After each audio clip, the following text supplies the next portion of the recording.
5th of August 1946. Daisy Parker closed the door of Thomas Barrow's bedroom, and pressed her back towards the wall and shuddered. Flora had offered to take Milo some food, but Daisy had said she would. A chance to see the woman, see how she was mending. That was what she had intended. But the sight of the emaciated form huddled up in blankets, a bowl, red with bloodied vomit beside her had caused Downton Abbey's cook to feel ill. A hand went to her shoulder and Daisy looked up. Daisy. It was Lady Mary. Daisy's hands wobbled and Mary Talbot took the tray from them. What is it? Daisy looked back to the closed door. Milo, she said, simply.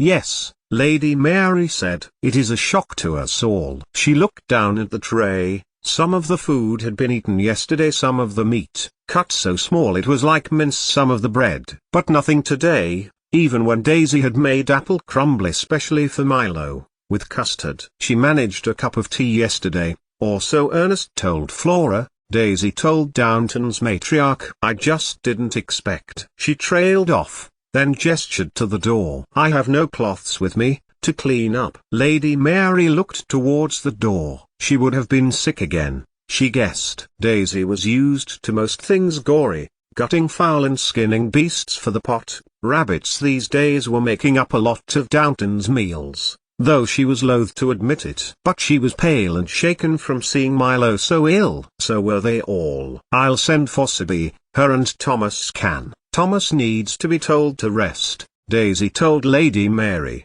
boldly. Mary Talbot paused in the act of turning the doorknob and looked back to their cook. When he finishes at night he sits beside her, does not sleep. I just think, Daisy broke off, just today. It's his birthday today. Otherwise, she added, one mother to another, he'll not be fit to take care of Ernest when the time comes. Daisy nodded to the door. I will talk to him, Mary Talbot assured Daisy. Can you manage the tray? Daisy gave her a determined look. Yes, Lady Mary, she nodded. Let's see what is happening with you, Mary Talbot thought to herself. They were going to watch the television set again that evening, a device that cost £2 a year for the programs. Henry had said he wanted to join them that evening. It would be a weight off her mind to see Milo Ashby for herself. 88,888,888 that morning, Thomas Barrow had woken with a cricked neck and a strange feeling in his stomach. Milo had been sick again in the night, and it was indeed bloody. She seemed to be having a relapse compared to how she had been not even a week before. Sick,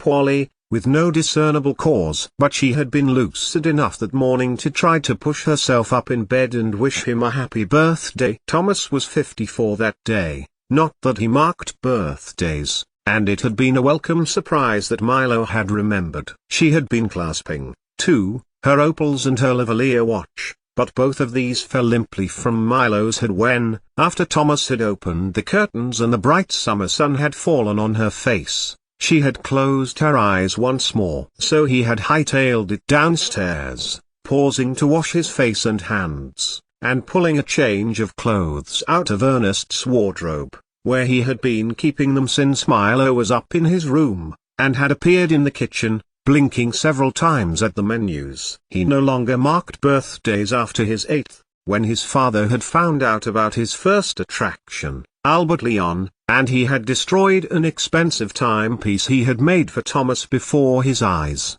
and stormed out of his own shop, leaving Thomas on his knees amongst the broken shards, with Henry loitering, looking on. But he had enough of a birthday present that day. He still had Milo, and Ernest was a delight. The boy willing to do any task willingly, with good humor, even the coal getting and the fireplace ash sweeping. So the day dragged on and, after meeting Miss Sibian with Milo, having cleared up more vomit, and propped her up on pillows that afternoon, decided it was best to leave his wife to her rest. And it was now the evening. The family were watching television again, a supper served in the library which could be perused and sampled as turned to watch it. Even Henry Talbot, sitting beside Lady Mary, his hand straining over to hers, was watching the people, moving as if about their own tiny, light-filled stage. But a thump of guilt filled his stomach as his eye caught Master George's. He had yet to call Chadwick and inform him about Milo.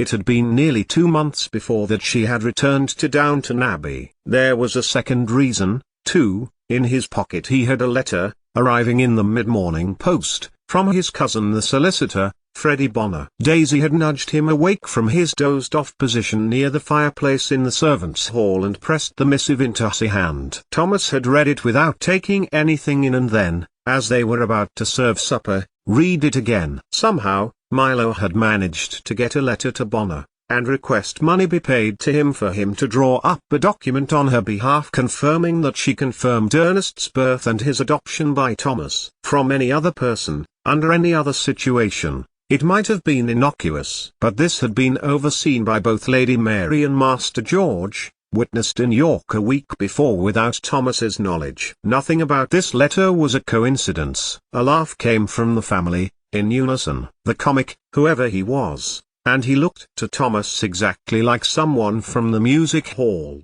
a place where none of the family would have deigned to have gone in real life. Somehow the television set had sanitized the entertainment, filtered its sporty beginnings and made it acceptable for everyone in the Crawley family, from Peter Pelham up to Lady Cora, taking in all of the cousins, Lady Mary and Tom Branson, too. Thomas crossed behind the settees and stood beside Master George's desk, waiting silently and patiently for the current Lord Grantham to get to his feet, which he did a few minutes later. "My lord, there are some matters I wish to discuss with you," he began, the letter, and the matter of Chadwick coming to mind. "There is something remiss in my duties, Master George," he added. George Crawley ushered Thomas back further, into the darker recesses of the library, where his second desk stood. Thomas remembered that it was in this section which had been reserved for the officers, when Downton was a hospital. Master George now used it as his main desk,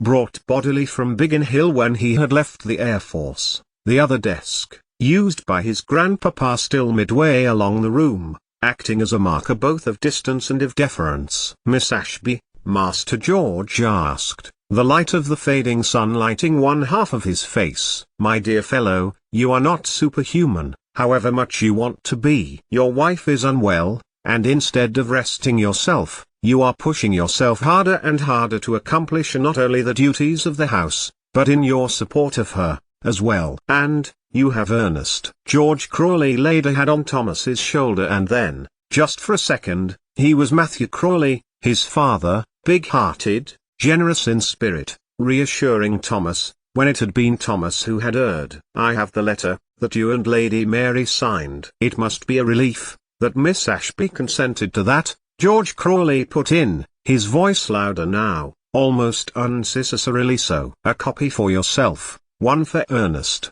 one lodged officially, and, just to be on the safe side, one in my possession, and another at my solicitor's." Another laugh, and from the sofa, Tom Branson raised his head.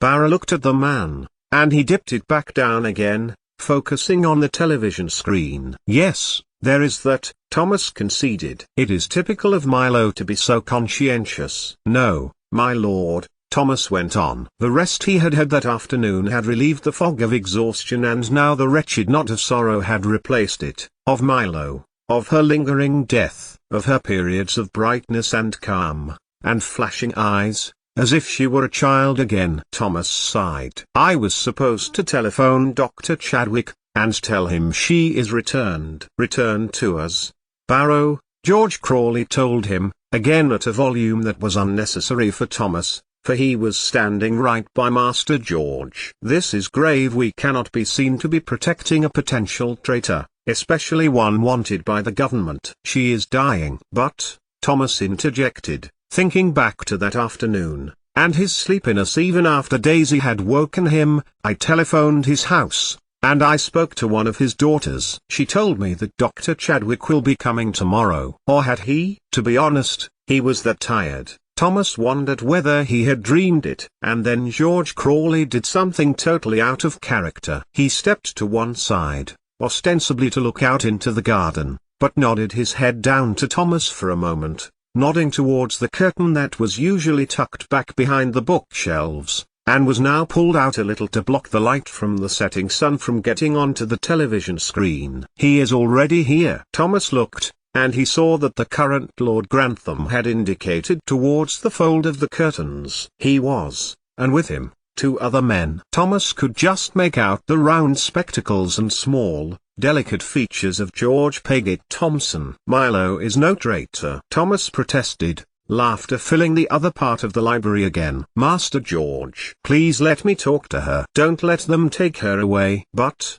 before he could move, George Crawley placed a hand on Thomas's shoulder, as Chadwick and Peggott Thompson stepped towards the desk. "I have wrung the neck of that Lindman," Chadwick told Thomas. "What Ashby did will be classified for the next half-century. But, please be assured, your wife is in no way considered a traitor." He glanced to Master George. "But, regretfully, we do have information that leads to someone within your own family, Lord Grantham." "A Lord Hoare here?" And there was a restraint in the casual dismissal of Chadwick's assertion that George Crawley had affected. Beside Chadwick, the man who Thomas did not know took a step towards them. He was dressed in a tailored suit, his shoes polished so that the lights in this part of the library reflected off them brilliantly. A young Milo would have loved that, a part of Thomas's addled brain told him. In fact, they are her lights. Then, he saw the subtle gesture as the man tapped the outside of his suit pocket. "It has to be someone within your family, Lord Grantham,"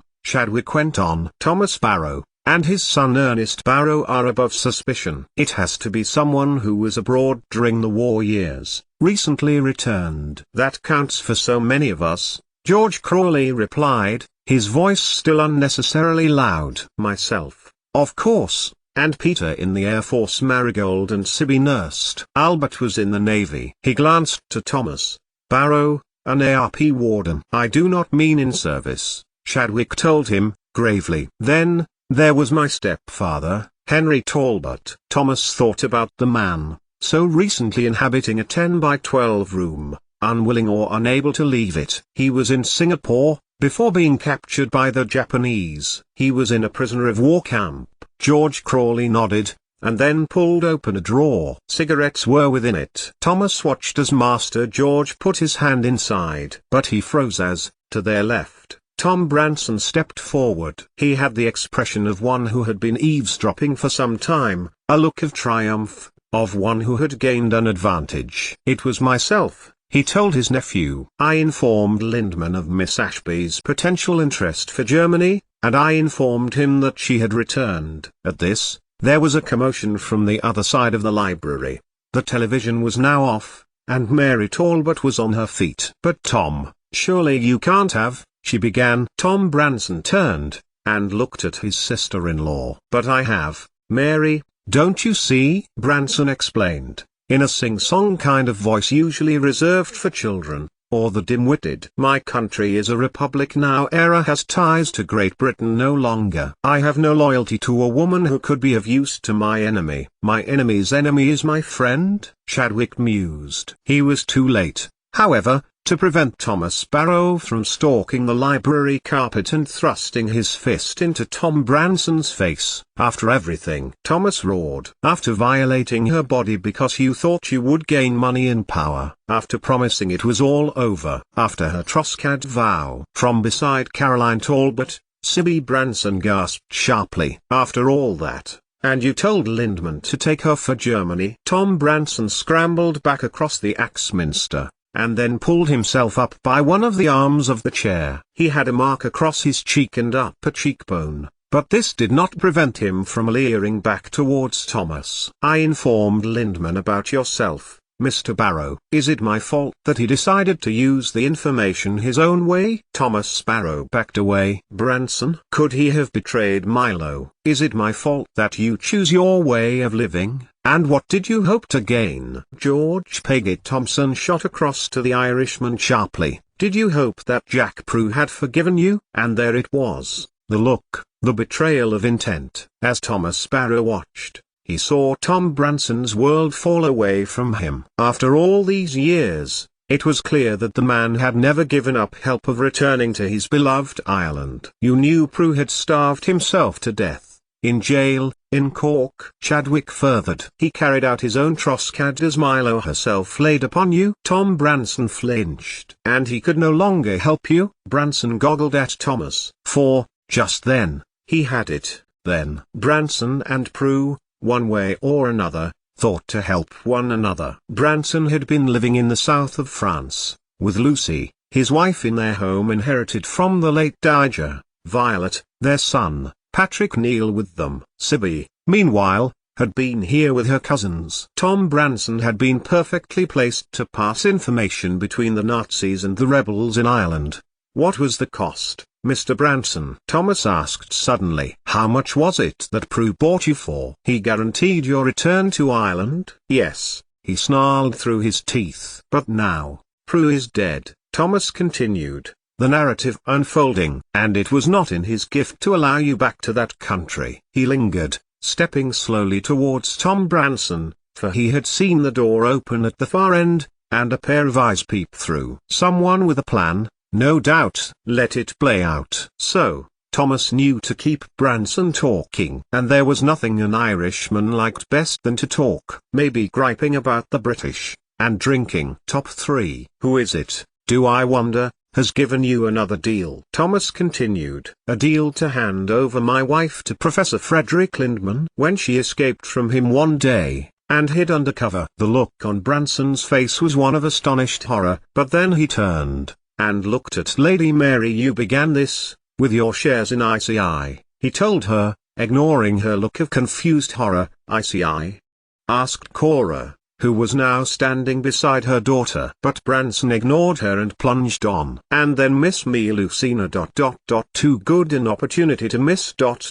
She would do all the hard work, out there, in Germany. We would sit back and wait. But now there was someone else who was on their feet. Someone angry, arms folded. Sibby Branson nodded towards Thomas. Answer the man, father, Miss Sibby demanded.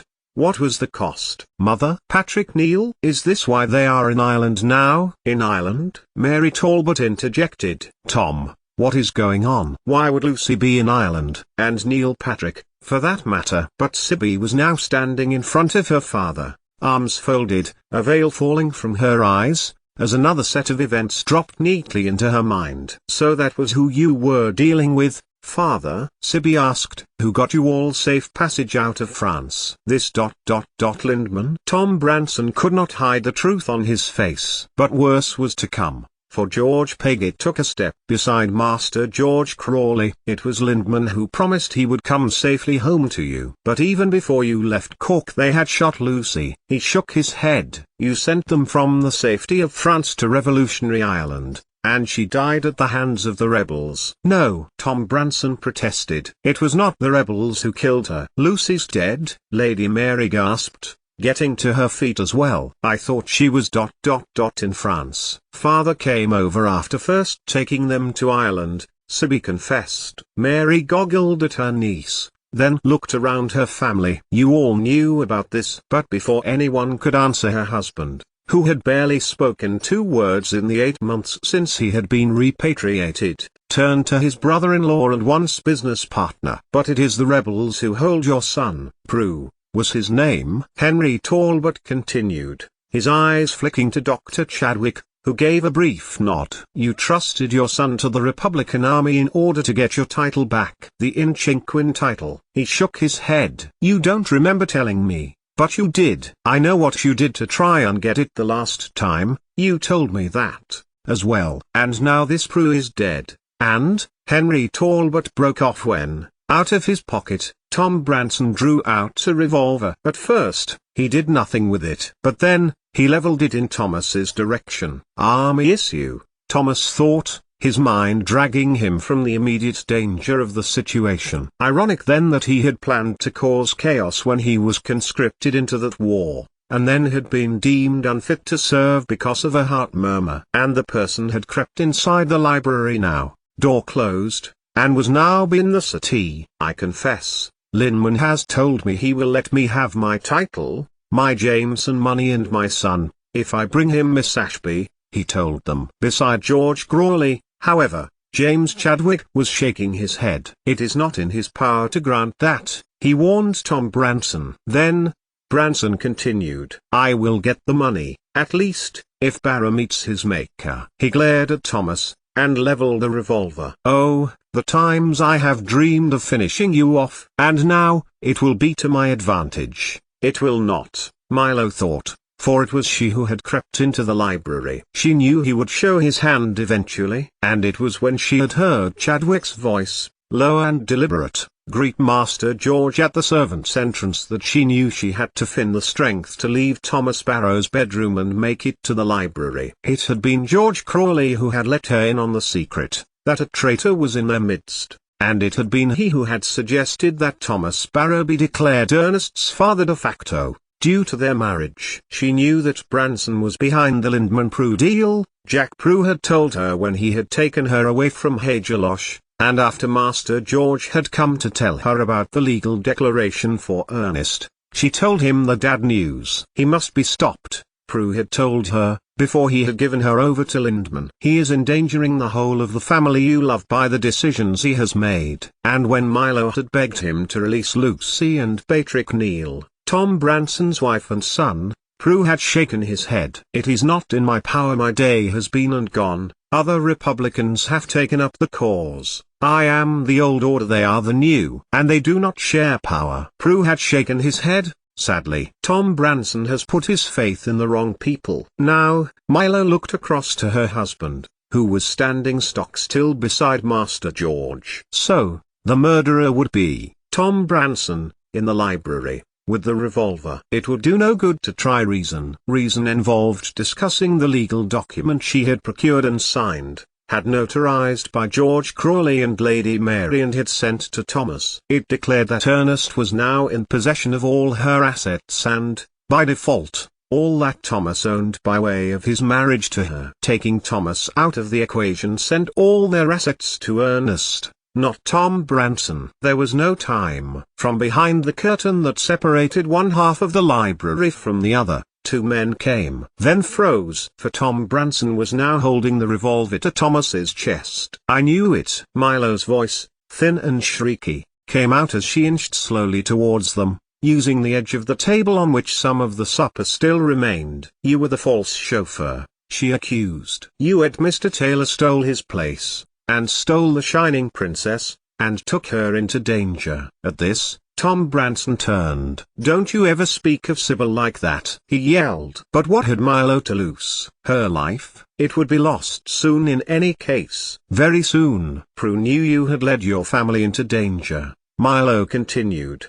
Bloody saliva pooling in her mouth again. She tried to swallow, but some leaked out of the side of her mouth. If she was in any position for introspection, Milo might have realized she looked, as her old teacher Mrs. Brewer might have put it, a fright. He told me, she added, and saw Lady Mary gasp, hand to her mouth. So it is true? Lucy, little Patrick, Mary Talbot exclaimed. They were safe. In France. They were safe while I sold my secrets, Tom Branson told them, and then his face fell as Milo pulled something out of her clothing. She was wrapped up in many old clothes. Nothing fitted, all too big. And she had bribed Albert one day to get her a white goose feather. It was not the one which Branson had left for her brother, Ernest, as a declaration that his non-participation in the war was cowardice. The old Lord Grantham had incinerated that in the fireplace one evening. But it was disconcerting enough for Tom Branson to now bring the revolver up to Thomas Barrow's temple. Chadwick, Thomas called across. Lord Grantham discovered the author of Ernest's white feather. Dr. Chadwick took another step towards Branson, but Peggy Thompson put a hand on his shoulder. No! A scream behind Milo knocked her out of the way, and Ernest barreled past her. Time at Manchester and learning the most alien of games that involved tackling players by the legs not wasted. Branson was knocked to one side and the revolver fired a shot, which reverberated off the light fitting and shot back down, burying itself in the sofa beside Lady Mary and Caroline. The girl screamed, but Henry Talbot had enough quick thinking to cover his daughter's mouth. Thomas was sprawled on the floor, however, for it was his father whom Ernest had rugby tackled. Tom Branson was still on his feet. Had enough now? He asked, cocking the revolver again. You next, Henry? There was a pause, and then a shout. Why? It was Mary Crawley who, through bravery or stupidity, stepped past her husband, and stood in front of the man she had loved like a brother for nearly a quarter of a century. "Why, Tom, money, assets." She stared at him in horrified fascination. "What is it that you were trying to achieve that we could not provide for you?" "Your homeland." It was Milo who spoke, inching slowly, painfully, past one of the cities. Her words, low, and in Irish, were understandable only to Tom Branson and to Sibby, who had, for her father's sake, learned his native tongue. She had told Milo that once, and Milo, ill as she was, had learned a great deal about Sibby Branson. "You defied the Troscad, and have been trying to get home all these years." Tom Branson stared back at her. "What did Mary and Henry do to you? Invest their money into the wrong business?" She glanced at Mary, who was now standing beside her husband, as if trying to protect him. "Translate for them, Sibby, if you would," Milo told the girl, who gave Milo a terrified look, and then glanced at her family. "I see. I became two Balloys," Milo continued, in the Irish language. There was a delay as Sibby interpreted. Two Balloys were one of the investors in the British nuclear program, Maud. Sibby looked to Milo and then told this, as well. Chadwick raised a hand. "And because of this, you arranged with Prue that your own business partner be captured, while he was on a visit to Singapore investigating new rubber for tires for cars." "No." Tom Branson turned to Henry Talbot, as Sibby said the words of treachery. "No, it wasn't like that." "But it was like that," Milo told them all, in English. "And you made a deal with Prue that you would hand me over to work with Heisenberg as long as, if I died, the baronetcy of Inchiquin was yours, the O'Brien title, and Daphne, all of the Jameson fortune, while my grandmother died in poverty, the assets held up by de Valera." But Milo crept slowly forward. "What you didn't know was you had overplayed your hand. Prue was not in the position to give you what you wanted, but he was in the position to keep me as safe as he possibly could, while undermining the British effort against Hitler. All that, of course, coming to naught when the Americans entered the war." She noticed Cora give Milo a brief flash of a smile. "And then you went to Lindman. You had no choice. You were already on your way. You left France. You sent Lucy and Patrick Neal to Cork. You came here. You thought you had it all wrapped up. I resumed my Troscad, your gaze, Mr. Branson," Milo continued. "The glamdism. Since I found out from Master George what Dr. Chadwick knew, I began it, and I will continue it until you have done right by this family and handed yourself over." "Never." "Tom." This time it was Cora who was on her feet. She moved past her daughter and stood in front of her son-in-law. "You would do this? You did this?" "Passed secrets to the Nazis during the war?" Branson looked particularly pleased with himself. "I did." "And it didn't occur to you for one second that, should Hitler have invaded, my family was at risk?" "Mary, Edith, my grandchildren?" "Grandfather Levinson was Jewish," Mary supplied. "And you also condemned Rose and Atticus and their daughters?" Tom Branson looked between the two women. Clearly, he had not, from his expression. "Give yourself up, uncle," George Crawley implored. But this did not go as the current Lord Grantham intended, and Tom Branson turned to his nephew. "Never." "Then, the Troscad is upon you," Milo declared. "Master George, can you assist me to your front steps?" But before anyone could do anything there was a click as Tom Branson cocked the firing pin in the revolver and pointed it to Ernest. Milo looked up into her son's face, her beautiful son, not quaking, not even moving. Then, Sibby called to her father, her face fixed, her tone determined. "If you refuse to give yourself up. If you let Miss Ashby carry out the Troscad. You are banished from me. You are no longer my father." What impressed Milo the most was with the dignity Miss Sibby delivered these words. Branson seemed to be unable to take that in for a moment. And even to Milo the room was in shock. But she must not underestimate him. Emaciated as she was, in that moment, all of Milo's strength went to her muscles. Then, as Milo, a person who did not understand people, understood Tom Branson in that moment. And in that moment, the thought of his son passed through his mind, and the notion that her son was standing before the traitor, and here he was, Tom Branson, in a fix, with a hostage. He leveled the revolver again, and shot. One shot rang out. Ernest flew backwards because of the shot, but it was not because it had hit him. It was because his mother, desperately ill Lucina Ashby, had put herself between him and the bullet. "Stop him!" George Crawley shouted, as Tom Branson turned and fled. By the door, many of the servants had gathered, and although Andy and Johnny had tried, the unexpectedness of it all meant that neither of them had much of a chance. Beside Chadwick, the anonymous man took a step, but the other held out a hand. The instruction was to let him run. "Thompson," he told George Paget. Beside him, however, Thomas Barrow was not about to let Branson get away with it. He trod past Ernest, but it was Henry Talbot who stepped across and blocked his way. "Let him go. No good will come of chasing a man with a gun." "I have the authority to arrest anyone such as needs arresting," Chadwick told George Crawley, "and that includes your butler." "He won't get far," said the anonymous man in the suit. "The port authorities have his description." And it was then that Sibby turned to Marigold and buried her head into her cousin's shoulder, big, body-racking sobs. Marigold held her gently. But someone was not happy at Tom Branson's flight. "What do you mean?